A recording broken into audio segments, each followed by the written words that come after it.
Olá a todos, sejam bem-vindos de volta. Eu tô aqui mais uma vez com a Andréa Regeni para o nosso terceiro vídeo juntas. Tudo bem, Joyce? Tudo certo. Hoje a gente vai falar de um box que é muito adorado pelo público de obras-primas do cinema, Expressionismo Alemão Volume 3. E é bom sempre falar que o Expressionismo 1 e 2 foram sucessos absolutos e aí, conforme pedidos, né, a Obras-Primas resolveu lançar mais esse exemplar que traz, dessa vez, 5 obras. Elas são Estudante de Praga, de 1913, Fantasma, de 1922, Tartufo, de 25, Variedades, de 25 também, e finalizando com O Homem que Ri, de 1928, sempre comentando em ordem cronológica aqui para ficar mais organizado, pra gente até entender essa evolução, né? Sim. Esse caminho aí percorrido. O que você achou desse box, Regeni?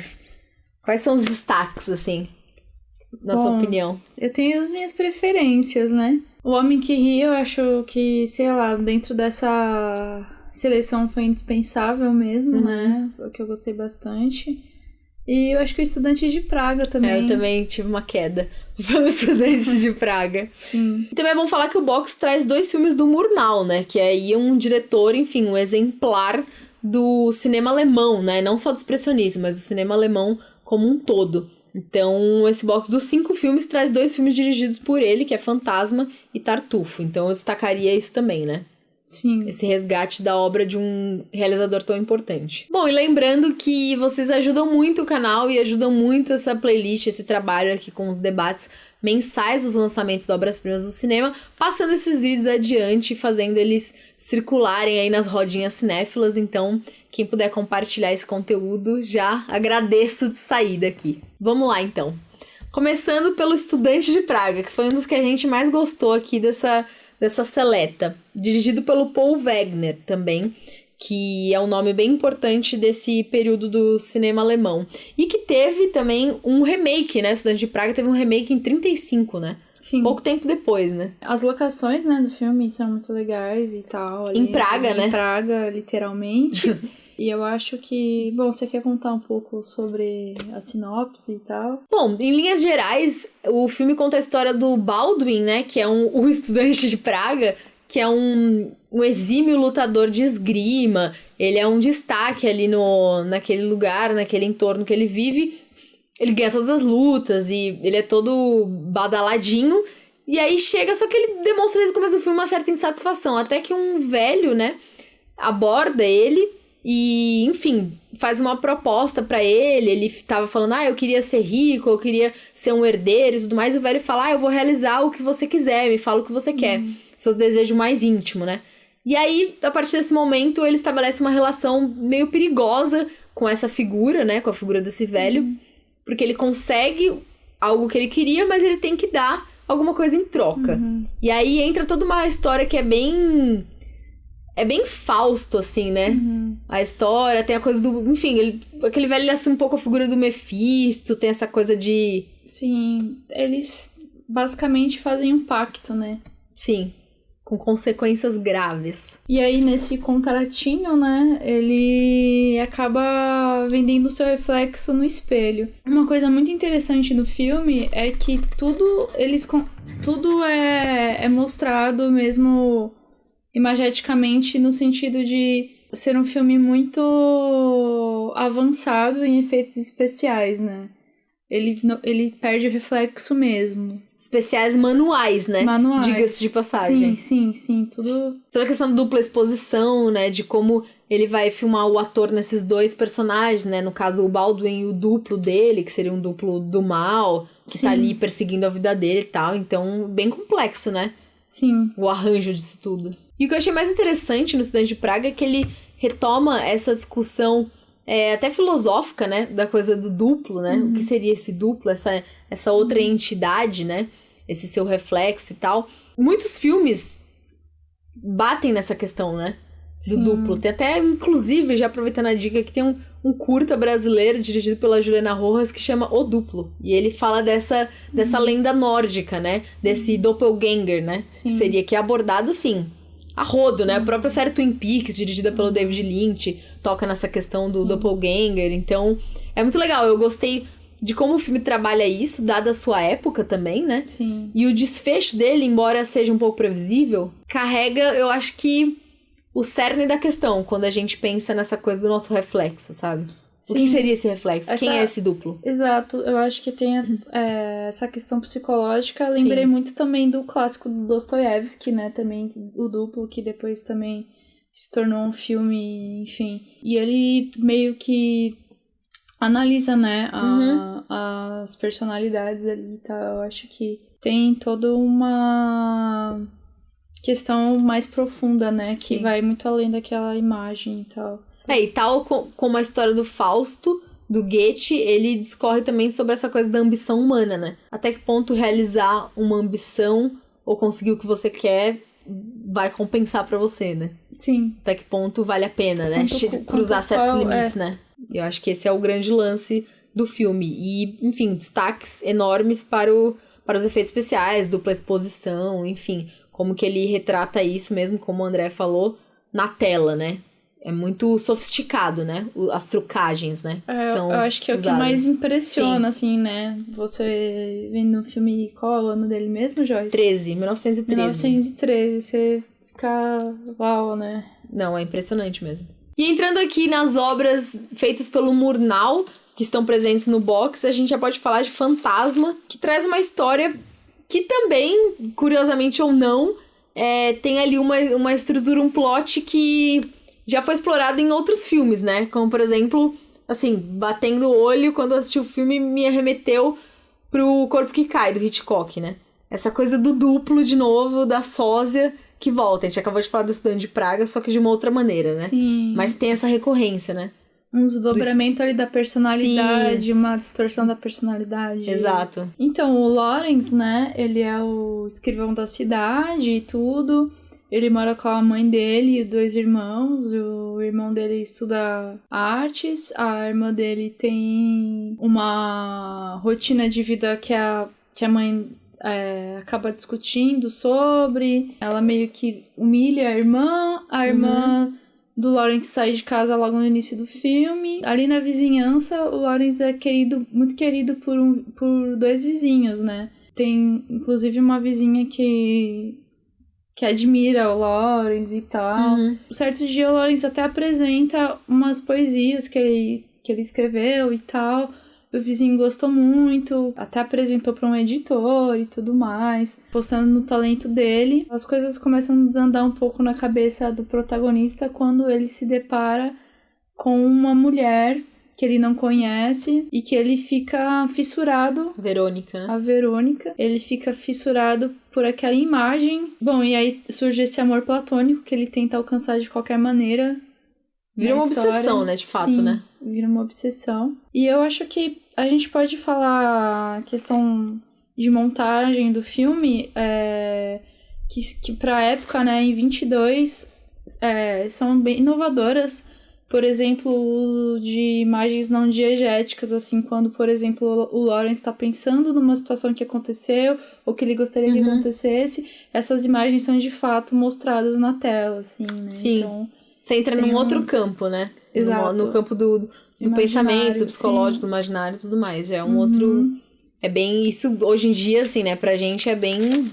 Já é uma coisa dada, né? Sim, mas isso não pode não acontecer. Exato, mas você pensando em termos de anos 20, isso poderia ser considerado uma inovação, sem dúvida, né? Sim. O Lawrence tem uma tia que ela é muito rica e tudo mais, e certo dia ele aparece ali na casa da tia pra pedir o dinheiro pra comprar um look novo, pra se apresentar como poeta, porque...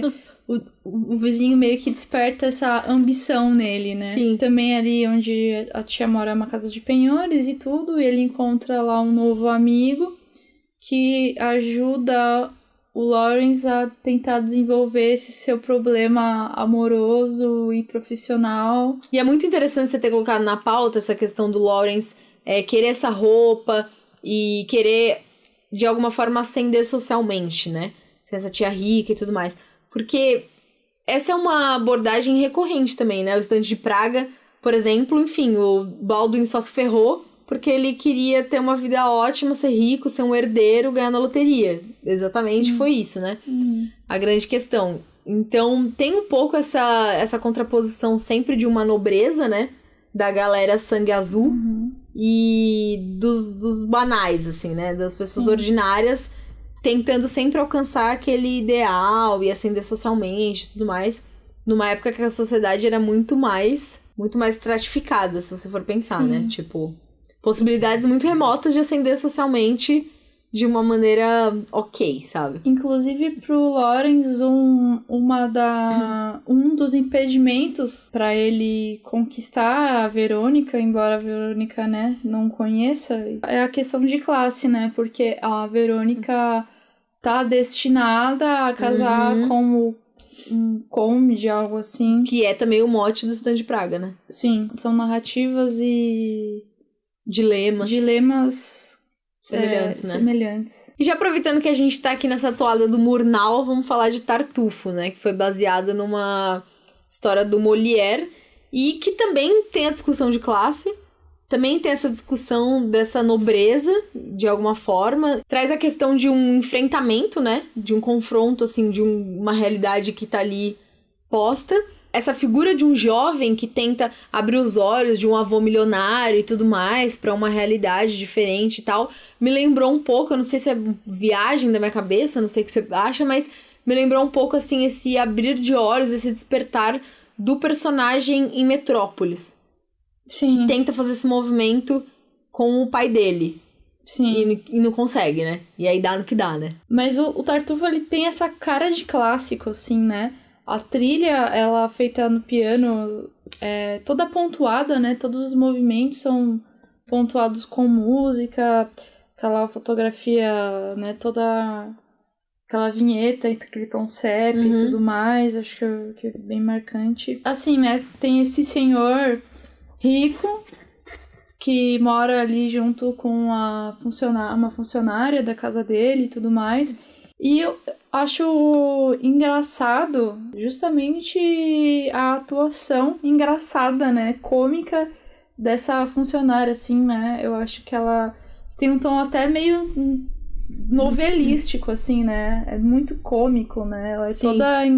Ela é muito engraçada, né? Sim. Assim... No Estudante de Praga, gente, eu tô usando o Estudante de Praga exemplo pra tudo aqui. Acho que temos um favorito, né? Temos um favorito. Mas é engraçado como, assim, tem a carga dramática dessa narrativa que tá focada nesse drama, assim, algo mais pesado e tal. Só que tem esses personagens que eles destoam um pouco, assim. Aí você me falou isso, e aí eu lembrei daquela personagem que anda meio quase se rastejando como um bicho, né? Atrás do Baldwin, no Estudante de Praga também, né? Que é aquela menina que gosta dele e só leva fora. Sim. E aí o jeito que ela se locomove, ela parece meio um lagarto, né? Tipo, o jeito dela, assim. Tem uma coisa que foge muito, né? Ela foge muito do tom do filme, né? Sim. E eu acho que é um pouco isso, né? Esse paralelo com essa personagem que você falou. Eu acho que o interessante desse box, assim, como um todo, é essa análise que você acaba fazendo das atuações, né? Você tá vendo um filme que tem uma certa moral, tem um tom que pode ser sério, que vai te dar uma lição ou algo assim no final. Nada impede que essas atuações sejam cômicas ou estranhas e tudo mais. Ou um pouco distantes, né? Sim. Do todo. Né? Bem, é isso, né? Esse senhor rico, ele... Um certo dia ele decide escrever um testamento e deixar a grana dele pra essa funcionária dele e tudo mais. E aí o neto dele, que é um jovem ator, fica de fora desse testamento. Aí... E o resto é história. Enfim, chega uma carruagem ali na frente da casa desse senhor e um homem oferecendo pra exibir um filme dentro da própria casa dele. E aí onde começa a história do Tartufo, né? Uma coisa que eu achei legal pode-se dizer, acho que até que seria uma metalinguagem, né? Do filme que leva o título mesmo, o Tartufo, ser exibido dentro desse filminho que começou e tudo mais. Então eu já acho que é uma noção já bem interessante, né? Porque o cinema sempre trabalhou, né? Falando dele mesmo e tudo mais. Eu acho que já começando aí... Enfim, foi uma coisa que me surpreendeu, essa metalinguagem logo ali no começo. Tartufo, né? Que é um ser religioso, fanático e tudo mais... vai visitar um casal e o amigo dele, né, vai visitar a casa do amigo dele esse amigo dele tá completamente cego pelo Tartufo. E eu acho que é engraçado porque por mais que tenha todo esse fardo da religião e tudo mais dentro daquele personagem, quando ele aparece, você meio que quer dar risada, assim, né? Porque ele apresenta rola essa desconstrução de expectativa, características, como a gente falou, que podem até pouco se contradizer, né? Com certeza. E ainda em 1925, a gente tem aqui no box Variedades, né? Dirigido pelo André Dupont, que é outro diretor também, expoente desse momento, né? Do cinema alemão.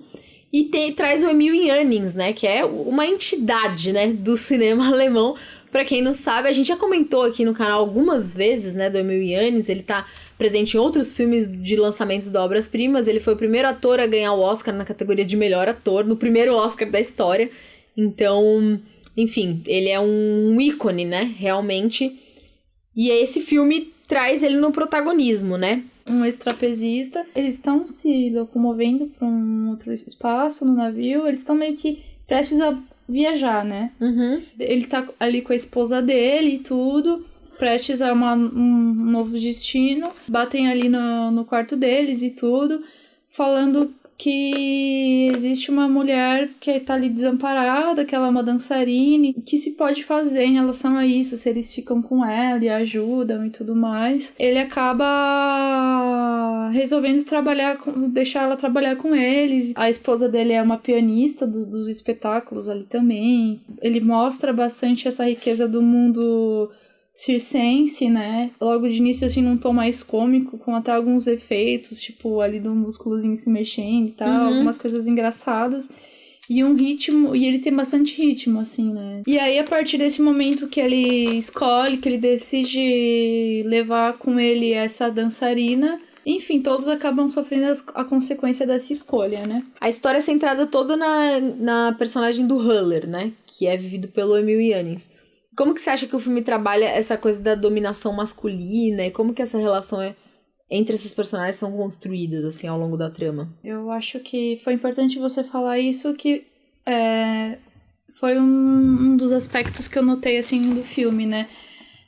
Essa dançarina, ela já chega no filme tendo que ser aceita. Ela se encontra numa posição de submissão ali, pra ela ser aceita, pra ela poder conseguir um teto, pra ela conseguir um trabalho. Então ela já meio que se encontra sob o domínio deste homem. Uhum.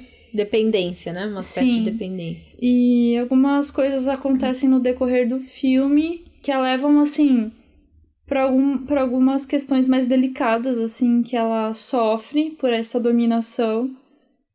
Não só do protagonista, mas outras pessoas surgem. Ela passa por situações super pesadas e que ela acaba ficando entre um duelo de dois homens, vamos dizer assim, né? E caminhando pro fim, a gente tem O Homem que Ri, dirigido pelo Paul Leni, que foi o preferido da Andrea. Traz uma história baseada no romance do Victor Hugo, em que o herdeiro é sequestrado quando criança, enfim, e acaba tendo seu rosto desfigurado, né, com um corte na região aqui da boca, de forma que ele fica com um riso forçado, permanente, eterno, né. Esse filme me lembrou muito uma personagem feminina dos Amores na Casa da Tolerância, dirigido pelo Bertrand Bonello, filme francês, e que traz uma personagem que passa por isso também, né, que tem o rosto desfigurada, no caso desse filme é uma prostituta, e ela passa a conviver com aquele riso forçado o tempo todo, o que contrapõe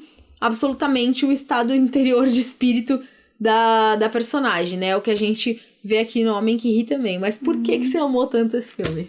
Porque ele me lembra Coringa. Não, mas já aproveitando o gancho dessas alusões aí do personagem, não tem como não lembrar também do Coringa. Só que eu acho que o Coringa, ao contrário do Homem que Ri, o seu exemplo que você acabou de dar, eu acho que o Coringa meio que incorpora, né? Exato.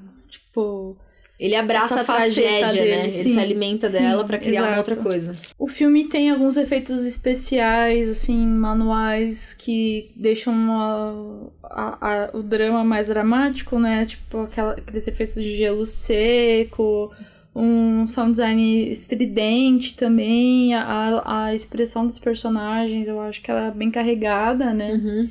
que tem total a ver. Até porque a gente tá falando aqui de um personagem que foi introduzido nesse cenário todo do circo, né? Sim. E dessas celebridades totalmente esdrúxulas e absurdas que se tinha na época, né? De fato, né? Sim. Mulher barbada, homem que ri, enfim. Uma série de figuras aí totalmente fora da margem, né? Sim, só contando um pouquinho da história, né? O homem que ri quando criança, ele resgata... Quando ele era um menino que ri, né? Quando ele era um menino, ele resgata um bebê numa noite muito fria e tudo, de neve. Ele acaba batendo na porta de uma pessoa que chama Ursur, o filósofo, né? Que acolhe os dois e eles crescem juntos, ele e essa menina. Só que o que acontece, como você mesma estava falando da atmosfera de circo e tudo mais, ele acaba se aproveitando dessa aberração do menino e ele realmente vira uma atração, vira um espetáculo para as pessoas ali, para os moradores e tudo, que vão assistir aos espetáculos de circo e tudo mais. E isso é muito agoniante, porque ele não gosta dessa situação. Ele tá ali, de certa maneira, enjaulado no seu... Ele tá ali preso no seu próprio corpo. Sim. E é uma situação conflitante o tempo todo. Até que certo dia, uma certa condessa aparece para assistir o espetáculo e se compadece da situação. E acaba propondo deles viverem juntos e se casarem e tudo mais. Eu não sei se isso é spoiler, né? Já. E aí é um eterno dilema que o homem que vive entre quem ele de fato onde ele tá e quais são as raízes dele. Sim. Quem são as pessoas que realmente agregam valor pra vida dele, que são companheiras dele pra sempre mesmo. Tem sempre essa coisa, de novo, né? Tem essa figura da condessa. Então tem sempre essa coisa do rico, dessa interação de classes. Interação de classes, né? E tem um cachorro também, né? Um dos personagens que... Destaque do filme é o Homo, que... Enfim, ele faz de tudo pra defender o homem que ri também. Com unhas e dentes. Bom, é isso, a gente fica por aqui, mas antes de finalizar, eu queria destacar os cards, né, de costume, de todas as obras, com imagens inéditas. O André pode segurar aqui pra mim. E box recheadíssimo de extras, de verdade.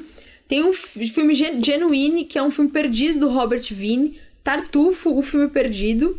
A história por trás de O Homem que Ri. Trechos da versão italiana de O Homem que Ri. Um inédito curta-metragem estrelado pelo Lubitsch, que a gente já falou no mês passado aqui. Confere no card o debate sobre o box do Ernest Lubitsch, vale muito a pena. E também 3 diferentes trilhas sonoras para o filme Variedades. Então, Obras-Primas sempre apostando em cards exclusivos. Para quem é colecionador, enfim, um adendo aí imprescindível. E extras, né? Eu, pessoalmente, sou viciada em extras, porque eu amo conhecer o processo das coisas, conhecer bastidores, Sim, conhecer... Às vezes eles dizem muito mais que... Não dizem. E assim, né? E agora eu queria fazer a pergunta que não quer calar. Vamos ter volume 4? Será?